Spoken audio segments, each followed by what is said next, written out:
Today, we are going to dive into a creation story that's so radical, so completely different that it was literally buried for almost 2,000 years. This explainer is going to unpack some fascinating essays from the Dotterai Chronicles to reveal one of Christianity's most forbidden myths, the Gnostic origin story. So let's just start with a wild question, one that gets right to the heart of this. What if the story you thought you knew was wrong? What if the God of the Old Testament wasn't the true God, but actually an evil imposter? Yeah, that's the shocking question that the entire Gnostic worldview is built on. So, what exactly is Gnosticism? Well, the name itself comes from the Greek word gnosis, and that just means knowledge. See, Gnosticism wasn't one single church. It was a whole range of early Christian movements that all shared this one core belief, that salvation didn't come from faith or from following rules. Nope. It came from possessing secret knowledge, gnosis, about the true nature of reality. Now, for centuries, this was basically a phantom religion.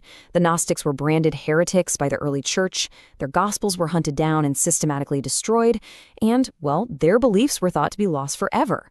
But then, a completely random discovery out in the Egyptian desert changed absolutely everything.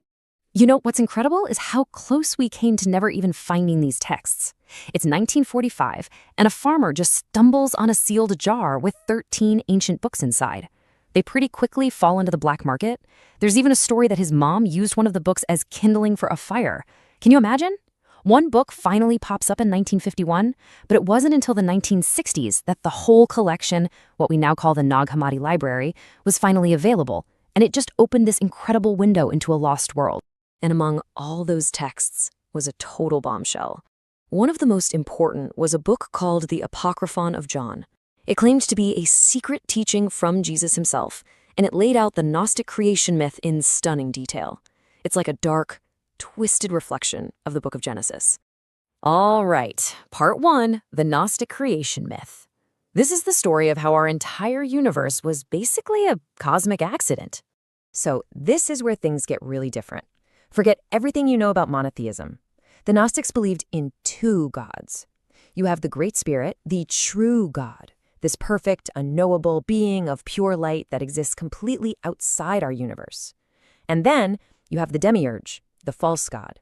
This is a flawed, arrogant, and cruel creator who a lot of Gnostics identified as the God of the Old Testament.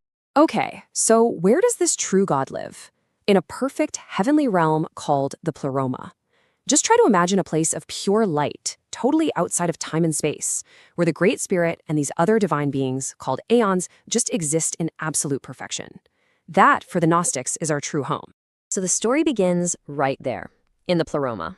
Before anything else existed, the Great Spirit had a thought. And out of that single perfect thought, a divine being emerged, Barbelo, the mother of all creation. She was the very first emanation of the true divine.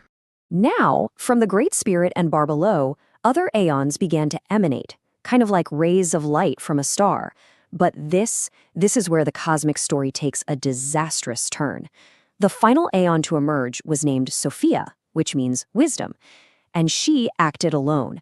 She wanted to create something all by herself, without the consent of the Great Spirit. And the result was a flawed, unauthorized creation. This was the original cosmic mistake.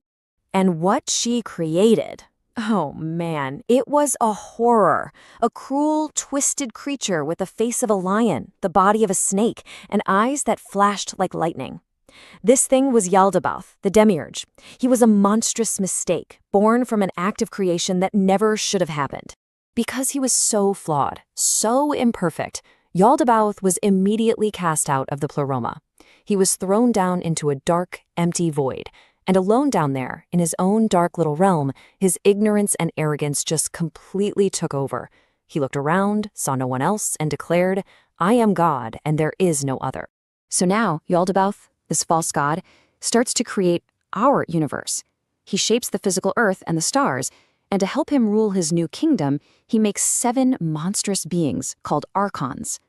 But his creation is totally lifeless, so he unknowingly steals a spark of divine power from his mother, Sophia. And he traps this divine light, the spark, inside his next creation, the first human, Adam.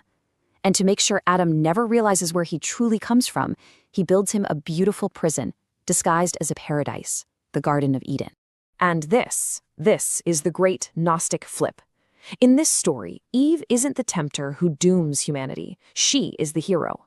She was sent by her true mother, Sophia, on a rescue mission. Her job is to awaken Adam by getting him to eat from the tree of knowledge, the knowledge of his true divine self. Eating the fruit doesn't cause the fall of man. It's the first step toward our liberation. Okay, part 2, the problem of evil. So how did the Gnostics explain suffering? Well, they had a pretty radical answer.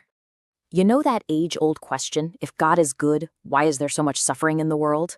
The Gnostic answer is incredibly simple and radical. A good God doesn't allow it. Our world wasn't created by a good God. It was created by an ignorant, tyrannical, lesser God, Yaldabaoth. The material universe itself is a corrupt prison. Evil exists because the very fabric of creation is fundamentally flawed from the get-go. So, part 3, the fall of the Gnostics. If this was such a powerful belief system, why did it just disappear? Well, it vanished because it was systematically wiped out. Around 180 AD, a very influential church leader, Bishop Irenaeus, wrote a massive book called Against Heresies, which was basically a huge takedown of all Gnostic beliefs. Then in 325 AD, you have the Council of Nicaea, which established one unified creed for what became Orthodox Christianity. And the final nail in the coffin? That came in 367 AD, when Bishop Athanasius listed the official 27 books of the New Testament and made sure to exclude every single Gnostic gospel. Gnosticism was officially out. And finally, part 4, the Gnostic legacy. Because even though it was suppressed, the secret, the core idea, it survived. You are probably way more familiar with the core Gnostic idea than you think, but you heard it from a different source. Just think about this line from The Matrix. It is the world that has been pulled over your eyes to blind you from the truth. A Gnostic teacher could have said those exact same words 2,000 years ago. Because for the Gnostics, our physical world is the Matrix. It's a flawed illusion built to keep us trapped and ignorant of our true nature. But here's the thing. We're not just physical beings. We are all born with a divine spark inside of us, a tiny piece of the pleroma. And the key to escaping this prison isn't faith. It's gnosis. It's knowledge. The whole path is about waking up, remembering who we truly are, and finding our way back to the real God.